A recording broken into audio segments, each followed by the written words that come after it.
welcome back to my channel. So I am Sushri Sanali and today's topic is pedigree analysis part 3. Already we have discussed two parts of pedigree analysis. So वो जो parts थे, वो जो first and second parts थे pedigree की, उनमें हम basic pedigree analysis क्या है, उनका वो जो सिंबल्स है बहुत सारी, उनके बारे में हम बात किए थे. पिछले क्लास में हम जीन्स एंड एलिनेज के बारे में बात किए थे. एंड पेडिग्री एनालिसिस के 3 टाइप्स थे जिसकी वजह से हम उसको प्रॉपर वे में एनालाइज कर सकते हैं, उसको भी हम डील किए थे. ओके, सो अभी हम वो जो 3 टाइप्स थे उनको हम 1 by 1 डील करेंगे. Okay, so already we have done with this. ये सारी कंसेप्ट हम ऑलरेडी डील कर चुके हैं. अभी हम देखेंगे pedigree analysis. Okay, so see here, pedigree analysis के पास 3 इनहेरिटेंस है जिसकी वजह से हम उसको प्रॉपर वे में एनालाइज कर सकते हैं. First one is autosomal, second one is sex link, third one is cytoplasmic. Okay, so ये है total 3 types of pedigree analysis. Okay, तो अभी हम इसको तो देखेंगे, उसके पहले हम कुछ कंसेप्ट को देखेंगे. सो सी हियर, जैसे कि आपको पता है कि genes are present in various combination. So इसको हम बोलेंगे dominant homozygous and recessive homozygous, and middle वाले को हम क्या बोलेंगे, हेटेरोजाइगस कंडीशन. ओके, सो अभी डोमिनेंट केसेस को देखेंगे. डोमिनेंट केस में क्या होता है कि कैपिटल ए जो है ना, उसको हम डोमिनेंट ट्रेट कंसिडर करते हैं एंड यहाँ पर वो अफेक्टेड ट्रेट को कैरी करता है. तभी जब कैपिटल ए कॉम्बिनेशन होगा तो वो ऑब्वियसली अफेक्टेड होगा. But in case of capital A small A, आपको पता है कि कैपिटल ए स्मॉल ए को सप्रेस कर देता है. इसीलिए वो भी अगर इस तरह से कुछ आपको दिखाई दी जीनोटाइप तो वो भी अफेक्टेड होगा, but small A will B unaffected. So in case of recessive case में क्या होता है, स्मॉल ए कैरी करता है किसको, अफेक्टेड ट्रेट को. Obviously then capital A and capital A small A, इन 2 जीनोटाइप्स में वो अनअफेक्टेड होगा क्योंकि स्मॉल ए यहाँ पर सप्रेस हो रहा है. In heterozygous condition small A will be suppress, but in small a genotype, both alleles will be expressed as there is no capital A. Okay, so this genotype will be affected. Okay, so recessive case में क्या हुआ, small a genotype will be affected and capital A and capital A small a will be unaffected. Okay, so अभी देखेंगे autosomal dominant को. जैसे कि आपको पता है कि ऑटोजोमल डोमिनेंट मीन्स ये एक ऐसा क्रोमोसोम्स में है ये ट्रेट जो कि नॉर्मल डेवलपमेंट में हेल्प कर रहा है. तो ये बोथ मेल एंड फीमेल्स में आप उसको पा सकते हैं इक्वल प्रोपोर्शन में. यहाँ पर कभी भी जनरेशन स्किप नहीं होता है. अगर आप उसको एनालाइज करेंगे तो हर जनरेशन में आप उसको पा सकते हैं. एंड यहाँ पर क्या होता है, affected parent will give rise unaffected child. And जैसे कि मैंने आपको अभी बताया कैपिटल ए वो अफेक्टेड होंगे and small A will B unaffected. But क्या होता है कि कुछ केसेस में वो जनरेशन को स्किप कर देता है. इन केस ऑफ ऑटोसोमल डोमिनेंट वो जनरेशन को स्किप कर देता है, तभी हम उसको क्या बोलेंगे, इनकम्प्लीट पेनिट्रेंस. अगर वो जनरेशन को स्किप नहीं कर रहा है तभी हम उसको क्या बोलेंगे, complete penetrance. Okay, always remember in case of autosomal dominant affected parent will give rise unaffected child. Okay, so now move to see the example of autosomal dominant. so ये मेल है जो कि अफेक्टेड है and ये female है जो कि unaffected है. अभी उनके बीच में मीटिंग होने के बाद उनके पास 3 ऑफस्प्रिंग जनरेट हुए.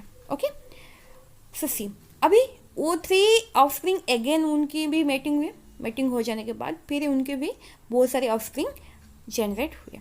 ओके, मैं बताऊँगी आपको. Just see the family tree. Okay, so left side में जो नंबर आपको दिख रहा है वो जो रोमान का है वो इंडिकेट कर रहा है कि this is the number of generation. ये क्या है, number of generation. Okay, and यहाँ पर जो रेड कलर का जो मार्किंग है उसको हम क्या बोलेंगे, these are the number of individual that is family members who are involve in this analysis. Okay, now move to autosomal recessive. यहाँ पर भी वही सेम बात, ये भी बोथ मेल एंड फीमेल में आप उसको इक्वल प्रोपोर्शन में पा सकते हैं. बट यहाँ पर क्या होता है कि यहाँ पर जनरेशन स्किप होता है, but in case of dominant skip नहीं होता है generation, but in case of recessive generation skip होता है. Again affected offspring are born from unaffected parent. It means unaffected parent will give rise affected offspring. Okay, but in case of heterozygous condition 1/4 offspring will be affected. मतलब capital A small ए अगर genotype होगा तो उसकी offspring जो होगा ना उसकी chances 1/4 है. Okay, so in case of autosomal recessive both capital A small a and capital A genotypes will be unaffected, but small a genotype will be affected. And ये बहुत ही कॉमन होता है कि इसमें कंसंगुइनिटी जो मैरिज होता है, वो जो रिलेशन होता है इसमें वो बहुत ज़्यादा कॉमन है. Clear? Okay, so see the example now. So यहाँ पर आप देख सकते हैं ये है मेल, ये है female. Okay, so female is affected. Okay, so see they have 3 offspring. Then क्या हुआ, ये जो सेकंड जनरेशन आपको दिख रहा है वहाँ पर कोई भी ऑफस्प्रिंग अफेक्टेड नहीं हुआ है. ओके, बट थर्ड जनरेशन भी आप इसको देख सकते हैं कि कोई भी ऑफस्प्रिंग अफेक्टेड नहीं हुआ है. बट फोर्थ जनरेशन में क्या हुआ है, अफेक्टेड बच्चे पैदा हुआ है. Okay, that means unaffected parent but affected offspring. Here you can see in third and fourth generation. Okay, so ये अफेक्टेड, ये अनअफेक्टेड है. एंड यू नो यहाँ पर आप देख सकते हैं कि कैसे जनरेशन का स्किप हो रहा है. Okay, so easily you can see in third generation and fourth generation unaffected parent will give rise affected offspring. Clear? Okay, now move to X-linked dominant. ये जो कैरेक्टर है वो मेनली सेक्स क्रोमोसोम में you can find it. Okay, so यहाँ पर क्या होता है कि both male and female are usually affected, but more females are affected. But in case of X-linked dominant females ज़्यादा अफेक्टेड होते हैं. यहाँ पर स्किप नहीं होता है जनरेशन, बट क्या होता है कि affected son must have affected mother.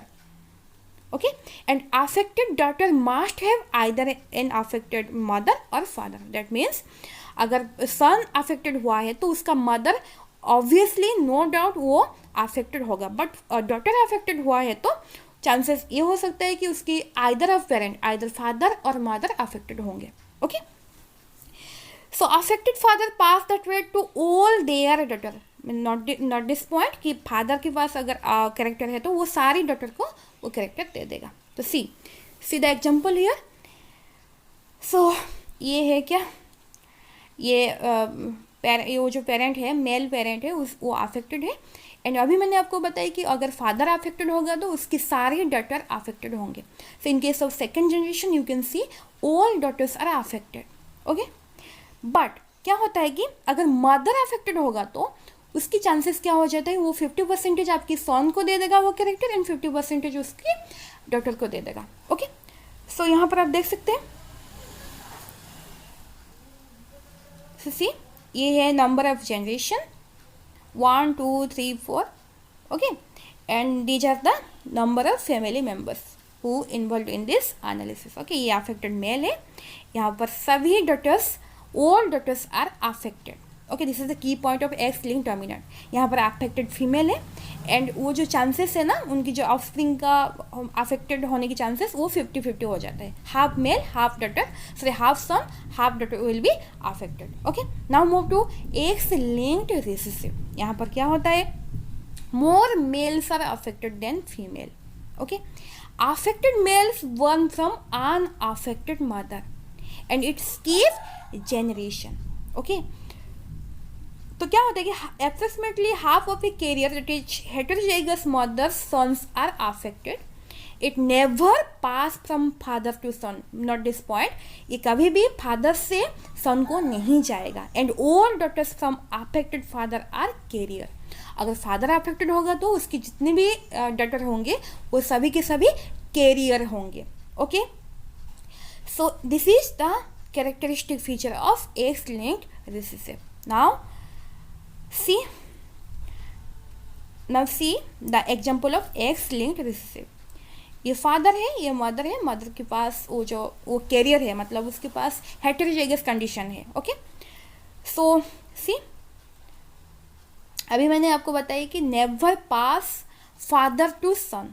Okay, अभी आप यहाँ पर देख सकते हैं सेकेंड जनरेशन में कि फादर अफेक्टेड है बट उसकी सन्स अनअफेक्टेड है, but daughter is carrier. Okay, आपको पता है ना, अगर कुछ भी सिंबल के अंदर कुछ डॉट होगा तो वो कैरियर का सिंबल है। ओके, सो ये अनअफेक्टेड फीमेल कैरियर है, ये अफेक्टेड मेल है, बट यहाँ पर कभी भी उसके सन के पास वो कैरेक्टर नहीं जाएगा, बट उसकी डॉटर के पास जाएगा and daughter will be carrier, because we are talking about heterozygous condition, that means capital है स्मॉल है। एंड डोमिनेंट में कैरियर का कंसेप्ट नहीं लगता है, बट रिसेसिव में कैरियर का कंसेप्ट लगता है। Okay, so now move to Y linked. Okay, Y linked means यहाँ पर क्या होगा, only males are affected. Okay, and यहाँ पर जब अगर फादर अफेक्टेड होगा तो उसकी सारी की सारी सन्स भी अफेक्टेड होंगे, that means passed from father to old son, and do not skip generation, यहाँ पर कभी भी जनरेशन का स्किप नहीं होता है। And always remember, father affected होगा तो उसकी सारी की सारी सन्स अफेक्टेड होंगे। तो क्या होता है कि एक्स रिसेसिव में affected males born from unaffected mother. Okay, it's skip generation and never pass from father to son. Okay, so these are the main points of X-linked recessive, and all daughters from affected father are carrier. Okay, so these are the main concept of X-linked recessive. Now move to X-linked dominant. यहाँ पर क्या होता है, X-linked dominant में क्या होता है कि affected father pass the trait to all their daughter. Okay, and affected son must have affected mother, but affected daughter must have either affected mother or father. Okay, so don't, यहाँ पर कभी भी generation skip नहीं होता है। Okay, and अगर mother affected होगा तो उसकी 50% सन एंड डॉटर अफेक्टेड होंगे। ऑटोजोमल रिसेसिव में क्या होता है, affected offspring are born from unaffected parent, that means parent will be unaffected but offspring will be affected, and यहाँ पर generation skip होता है in case of autosomal recessive. in case of autosomal dominant में क्या होता है कि affected parent will give rise unaffected child, and यहाँ पर कभी भी जनरेशन का स्किप नहीं होता है। ऑटोजोमल डोमिनेंट में affected parent give rise unaffected child, and autosomal recessive में unaffected parent give rise affected child. Always remember this. Now see the example of Y linked inheritance. तो वाई लिंक्ड इनहेरिटेंस में क्या होता है कि अभी मैंने आपको बताई, फादर अफेक्टेड होगा तो उसकी सारी की सारी सन्स अफेक्टेड होंगे। ओके, एंड यहाँ पर मेनली ज़्यादा मेल्स अफेक्टेड होते हैं rather than females. Okay, so see here you can सी कि सारी की सारी मेल्स यहाँ पर अफेक्टेड हैं। ओके, एंड बहुत कम फीमेल्स बिल्कुल भी अफेक्टेड यहाँ पर नहीं हुआ है। ओके, यहाँ पर देखो ये अफेक्टेड मेल है एंड सारी की सारी मेल्स अफेक्टेड हैं। Okay, so this is the example of what, Y linked inheritance. Clear? So conclusion आया, all males are affected and it passes father to son, do not skip generation. Okay, so now see cytoplasmic inheritance. जैसे कि आपको पता है during fusion mail अपने nucleus को देता है कंट्रीब्यूशन, वो कंट्रीब्यूट करता है एंड फीमेल अपनी साइटोप्लाज्म को दे देता है। अगर साइटोप्लाज्म में जो माइटोकॉन्ड्रिया है उसके पास जो डीएनए, अगर उसमें कुछ अफेक्टेड ट्रेट होगा तो वो सारी की सारी ऑफस्प्रिंग में जाएगा। ओके, बट फादर के पास से कभी भी ऑफस्प्रिंग में नहीं जाएगा। So simply we can say mother to all but father to none. Mother affected होगा तो उसकी सारी की सारे बच्चे अफेक्टेड होंगे in case of mitochondrial inheritance. अगर फादर अफेक्टेड होगा तो उसकी ऑफस्प्रिंग में वो कैरेक्टर नहीं जाएगा, because we are talking about cytoplasmic inheritance. Clear? Okay, so see the example here. Mother affected है यहाँ पर, उसके पास 3 ऑफस्प्रिंग जनरेट हुए अभी। सो सारे के सारे बच्चे अभी अफेक्टेड हो गए, बट यहाँ पर देखो मेल अफेक्टेड हुआ है बट उसकी बच्चे अफेक्टेड नहीं हुए हैं। So simply we can say father to none, mother to all, female to all, male to none. Okay, यहाँ पर देखो no one is affected, but इनकी पापा अफेक्टेड है, बट ये बच्चे अफेक्टेड नहीं हुआ है. ओके, सो आज के लिए इतना ही था. So do support, okay, and give your feedback to my lecture. If you like my video, then don't forget to subscribe my channel. Thank you so much. Have a great day. Bye bye.